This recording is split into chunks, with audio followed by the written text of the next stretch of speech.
We hear a lot of worst day stories on AskReddit. People with emotionally difficult jobs, police, EMS, firefighters, doctors, nurses, therapists, etc. What was your best day on the job? I'm an EMT. And I would say one of my best days was a call we got for a young girl who was feeling suicidal. I will admit, I'm not sure she needed an ambulance. But I spent a lot of time in the back with her, talking. And she seemed a lot better and happier by the time we got to the hospital.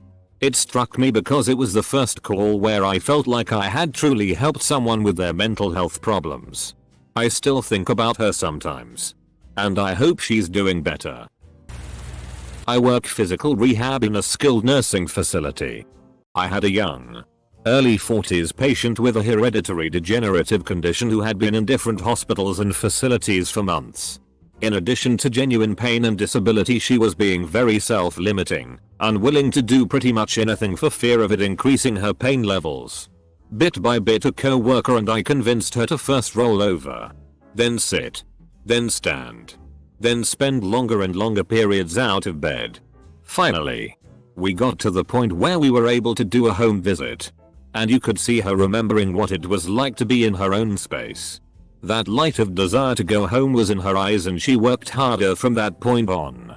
And 2 weeks later she was discharged. Helping her into the car and waving it out of the parking lot was the best feeling I've had so far in my career.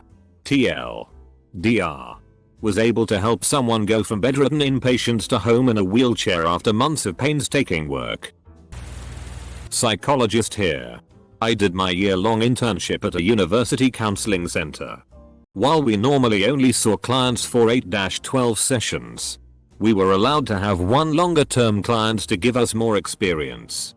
Mine ended up being this wonderful young woman who was deeply depressed. She was an identical twin. Sessions were slow going at first and there were a lot of tears. She worked through a lot and she was much better by the end of our 10 months working together. My supervisor and I talked about her frequently and she watched tapes of our sessions. The next year I was on my postdoc and I got a call from my former supervisor who had just started seeing my client's twin in private practice. The mother of the two, not knowing who my supervisor was, started talking to her about how her other daughter had gone to therapy and how her therapist had changed her life. My supervisor called me to tell me this because, as she well knows, we don't get to hear that very often. Policeman in small town. Got a call to try and locate a woman who was on the heart transplant list. She wasn't answering her phone or pager.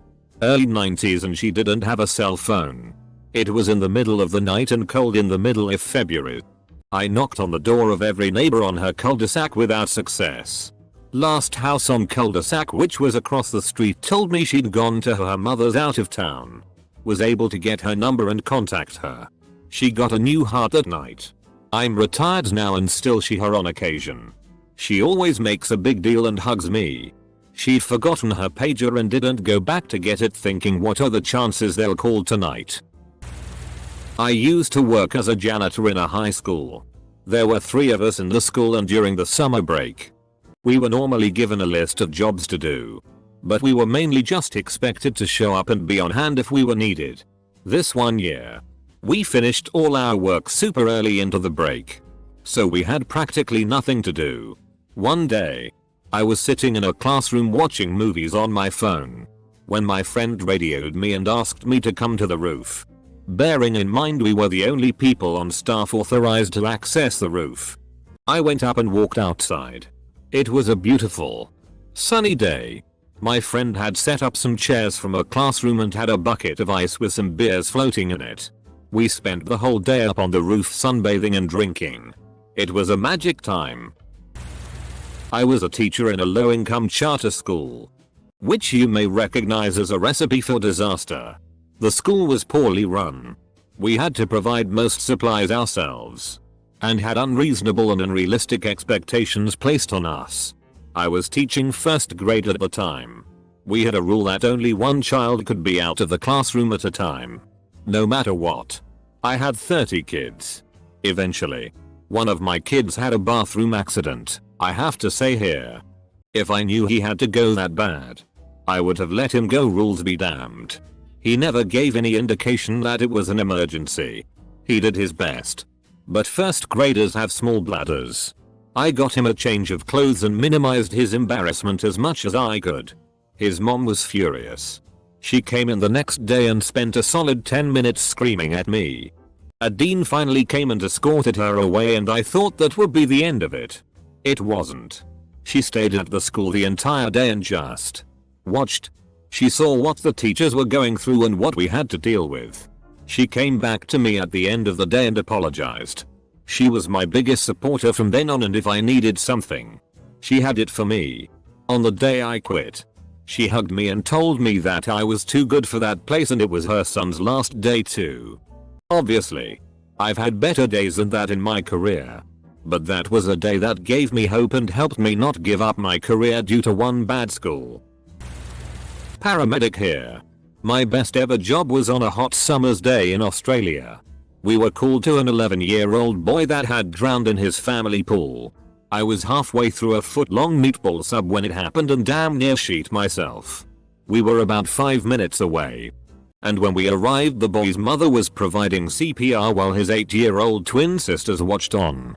Horrified, I checked the carotid pulse, non-existent, and started to take over on compressions. My partner started to unpack the defib pads while our student toweled the kid off. Defib comes back showing ventricular tachycardia, one of the only two shockable rhythms. So we hit him with the lightning and he instantly went back into a sinus rhythm, normal heart rhythm. Kid then began to splutter. We rolled him into the recovery position to help him get the water out of his lungs. In such a high octane situation, it honestly felt so good to be able to successfully revive somebody. I still think about that job anytime that I wonder why I'm in this profession. Got a call for a grass fire on a red flag warning day. Took us about 30 minutes to get there and there was already another Type 6 pickup truck plus water tank, engine and a J5 tracked fire vehicle on site. 20-30 FT flame lengths and spreading fairly quickly, threatening a home and a cabin.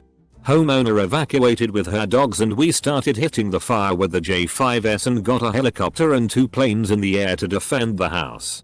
And more engines on the way. All in all, it was about 10 hours of chasing this thing through grass and swamp and cold trailing before it was declared out.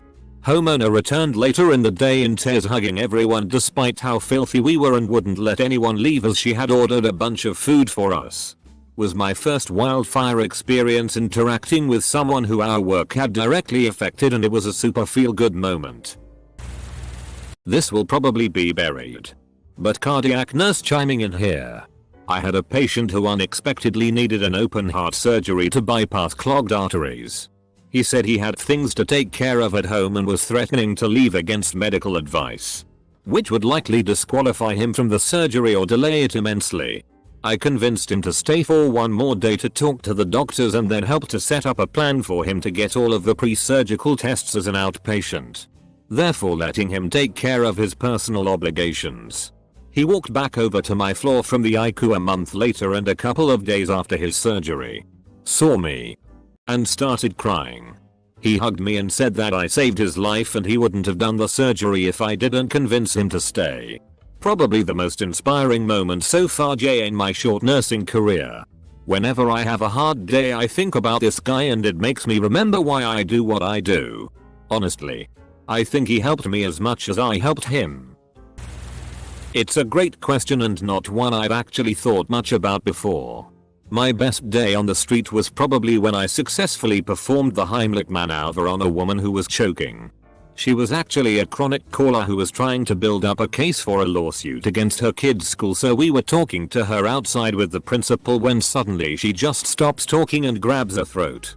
What they say is true, that when you are really choking you can't make a sound. Her airway was 100% blocked.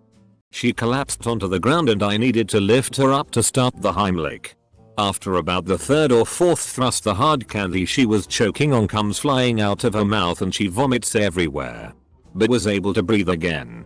For anyone who's in that position, my main takeaway was that you need to thrust really hard. Like way harder than I expected.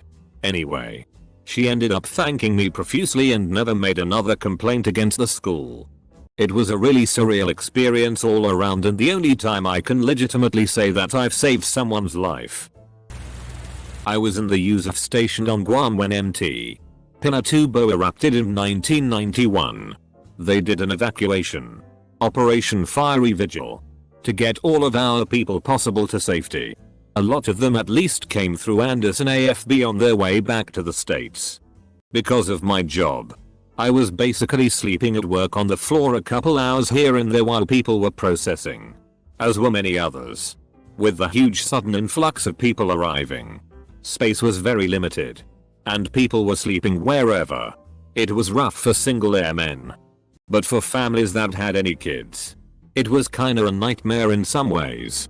I was fortunate enough to live off base and be able to offer my apartment to a fellow airman who came through with his wife and young child.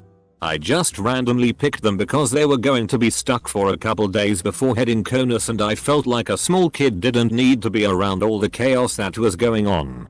I took them to my place, gave them the keys, told them to eat and use whatever they needed, and offered them the maybe $100 I had squirreled away in the cupboard for an emergency.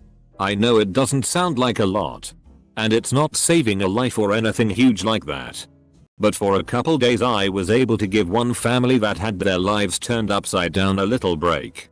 And I got lots of cool little hand tracings and scribbles to put on my fridge their son left behind for me and a reason to feel good about myself for at least a little while. I don't know if it was the best day ever, but I had a little 3-year-old girl with language development disorder. So she didn't speak but tried to use self-invented sign language to communicate.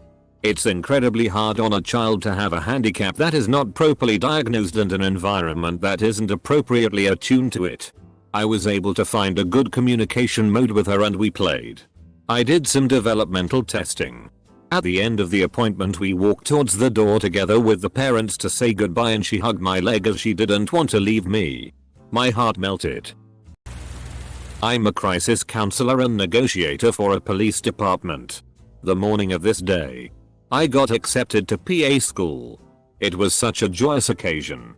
My first case at work was a kid who was hanging off the edge of a tall building. I remember walking up and thinking not today. We talked for several hours. We talked about important things and small things. Eventually, he came back over the ledge and I was able to shake his hand. This job can come with some very bad days. But that day I walked away from there feeling so fulfilled. That was my best day. We had a wedding. Back in the 1980s. Outpatient George was dying of an aggressive cancer. He and his significant other Martha had been together for 46 years. They had lived as husband and wife and raised a family. With Martha being a stay-at-home mom and homemaker. As was common back then. An LPN was giving her a lift home and learned that they were never legally married. Martha would have no rights as is to his pension as surviving spouse. Or social security, was too late, or as a spouse inheriting the house. The social worker confirmed there was no common law marriage. So we planned a wedding right there in the hospital. George's doctor signed the forms saying he could not appear to obtain the license. And someone took Martha to get the license. We all pitched in to get rings and some flowers. One of the nurses brought a little white fascinator for Martha to wear. We had some recorded music. The hospital chaplain performed the ceremony. The wedding was a joyful event in a sad situation. I'm a swallow therapist. Had a patient in the hospital with a severe stroke and in a hard cervical collar. Swallow was horrible. After the swallow x-ray I made recommendations of honey thick liquids and puree solids. Swallow was so impaired that he was aspirating normal and nectar thick liquids. I hate this part of my job. The patient was understandably upset about it and all he wanted at that time was to drink some water. He came back to the hospital after having a fall at rehab. About a week after I last saw him. I said, hey, you're actually looking a lot better. Let's repeat that swallow x-ray and see how it's going now. Double quote. Swallow was way improved. I gave him the good news that his swallow was so much better. I recommend he advances to soft solids and thin, normal, liquids. You mean I can have water again? He yelled. Yep. And normal coffee too. He had the biggest lip quivering smile and tears in his eyes in sheer happiness at being able to drink normal liquids again. He was so happy and thankful. It's moments like those that I hang on to keep me going in this field. This sounds fucked up, but one of my absolute best moments was taking care of one of my friends, a police officer, after he was hit in a gunfight. Paramedics usually wait at shootings until the scene is secured before going in. I said FCK that. I rolled in and stabilized him while my crew caught up in the ambulance. As I was working on him, the other cop mentioned that there were casualties in the house. Since he was stable, I went in to see what I could do for the others. The perp was handcuffed face down, obviously dead. The other person in the house had been hit multiple times, so I got to work. She lived. I found out later that there was a bomb in the room 5 feet away from where I'd been taking care of her. Unlike a lot of the other intense calls in my career, many of which haunt my nightmares, being the first medic and to take care of a friend in a terrible situation felt really good. It made all of the horrible shit I'd been through before worth it. I didn't have the most difficult job, but I worked in a witchcraft supply shop in Salem, MA during Halloween season. So it was extremely busy and we were severely understaffed. It was stressful and I worked way longer hours than I should have. But overall I really enjoyed it. Anyways, the best memory I have of that place was a woman came into the shop on a really quiet morning, unusually quiet for October. Because of this, I was able to chat with her, ask her where she's from, all that good retail small talk.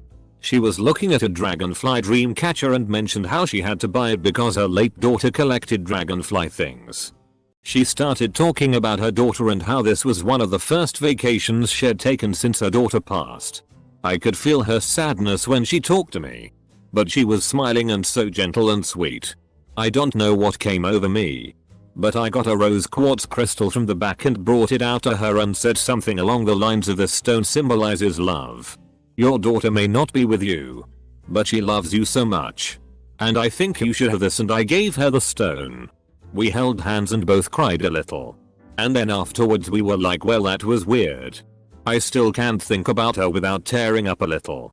I hope she's doing alright wherever she is. P-Doc here. I think I have 2 best days. These were ones where I felt like I directly saved those patients' lives. The first was a resuscitation and I got a cannula in quickly, others had failed, and the patient responded really well to the IV adrenaline. The other was recently. I was at a delivery where the baby breathed in meconium, baby poo, and I resuscitated her. She was really sick for a couple of days but went home well at around 10 days old. There are lots of good moments. Like when you can see a parent's gratitude because you've helped their kid, or mastered a tough procedure like a neonatal intubation or a clean lumbar puncture on a cranky toddler. I am a cardiovascular technologist in a cardiac cath lab.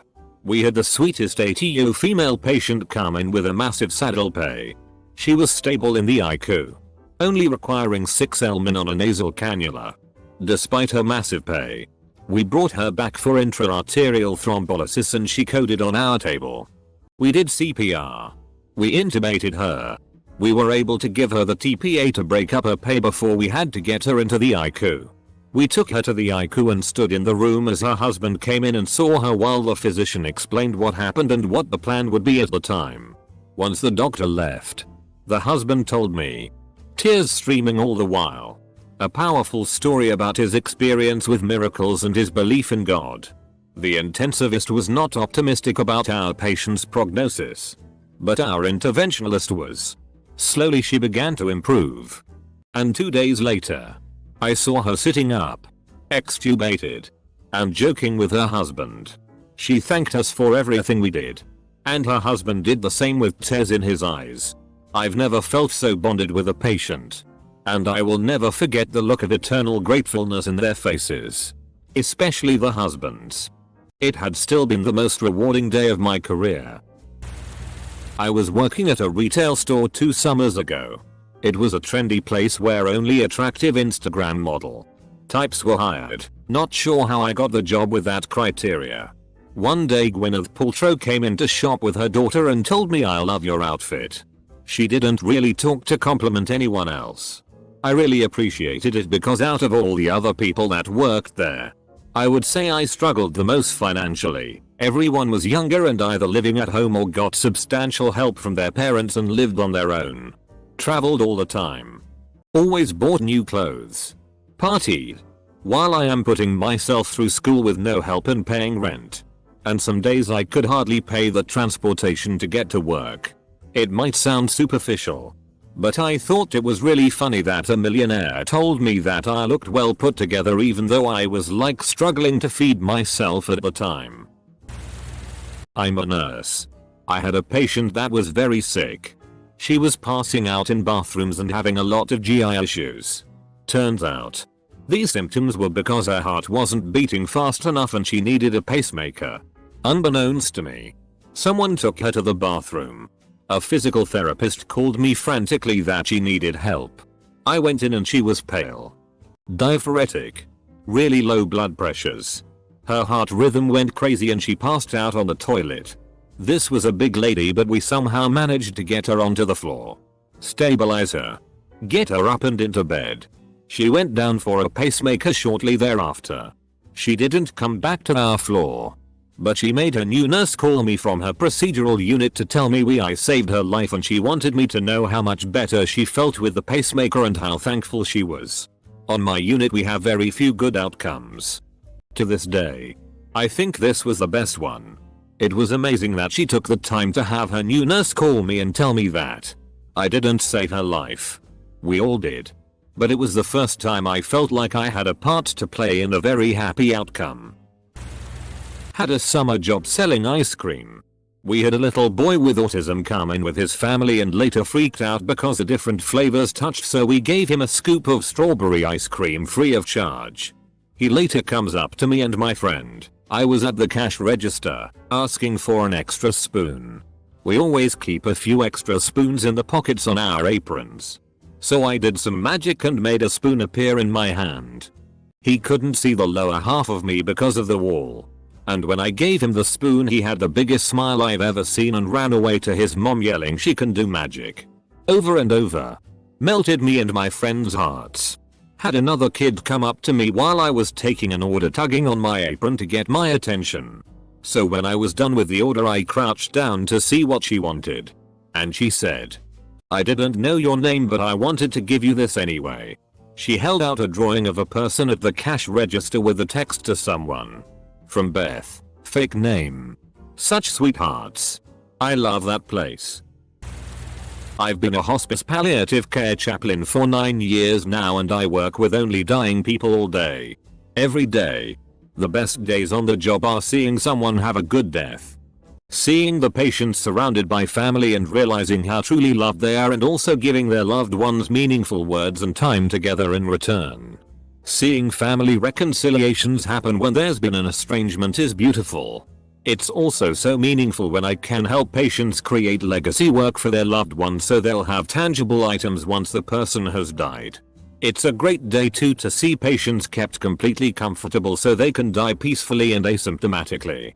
It's also profoundly humbling to have a patient or loved one say that the emotional, spiritual, or psychological support I've given has helped with their comfort.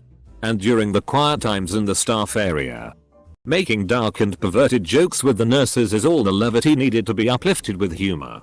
I'm truly honored to have the best job in the world.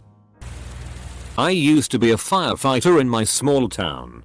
One night we were all hanging out at the station after dinner when this guy comes in with his 2 kids and their family dog. Apparently the dog had somehow gotten into a thing of rat poison and ate the entire container. She was unconscious and having bouts of seizures. We don't have any emergency vets near us, rural county, and the ones that do require you to be a regular of theirs. He was hoping there was something we could give her. At least until they made the 45-minute drive to the nearest vet. Luckily we always kept a paramedic on duty and he also happened to be a captain on the department. It was absolutely against both the rules of the depth and possibly against the law for him to use our meds in that way. Especially on a dog. But he gave her something through an IV to try and slow the poison. I don't know what it was. But a few weeks later they sent us a really nice card and said the vet told them she wouldn't have made it without the medication our captain gave her. I still have that card. I think they sent each of us one. It's got a really cute picture of her on it. You don't get the opportunity to actually save lives that often as an EMT firefighter. Just the reality of the job, especially in a small rural community. So that one was really special. Not actually the job but a part of it. It also counts as a work day according to payroll, so I count it. I work in oil exploration on international project sites, so I have to fly overseas to and from work sites every 6 weeks or so. Slight problem. I have a fear of flying. Specifically turbulence. One time was heading back from work and had a 12-hour flight across the North Atlantic in winter to get home. For those not familiar, winter is the worst to fly that far north due to turbulence from the jet stream, so I was dreading that flight. Whole flight went by without even a bump. Also, got upgraded to business for free and the airline had Mars attacks on the e-fare system. Best of all, was going home for 6 weeks of break. My favorite work day so far. During my time as a student teacher I was reading a fairly boring article about Aztec people, I think. To make it not so boring for the kids and so they would listen more, I stopped every now and then and added in extra details and compared things to examples of real life so they could have a better understanding of what was happening. All of the kids were absolutely silent the entire time and staring at me. When I finished the article, a few of the kids started clapping like they had just seen a play or something. They stopped really quickly and looked a little embarrassed, but I don't think I have ever felt so good. Every single student was asking questions and engaged, and it just made me feel so good. I've never felt so great about something before. I'm a newly qualified nurse. My first placement in NICU. We had a very sick baby who I was told was most likely to die at 2 years old. Her mum couldn't understand why she was there as she was a term baby. I'd been doing research and I tried my best to explain to her mum exactly what was happening and be a support. On my last day her mum hugged me and said thank you. I was very close to tears. I follow a photographer on Instagram who had take pictures of this baby girl for her 2nd birthday. It was that baby. It still makes me so proud that she defied all odds. She has cerebral palsy and global developmental delay, but she has surpassed everyone's expectations and is able to eat herself. Nothing makes me prouder than seeing her thrive. I used to work at an animal shelter and honestly had a lot of good days to pair with the bad ones. One of the coolest things I can remember happening was a family came looking to adopt a cat.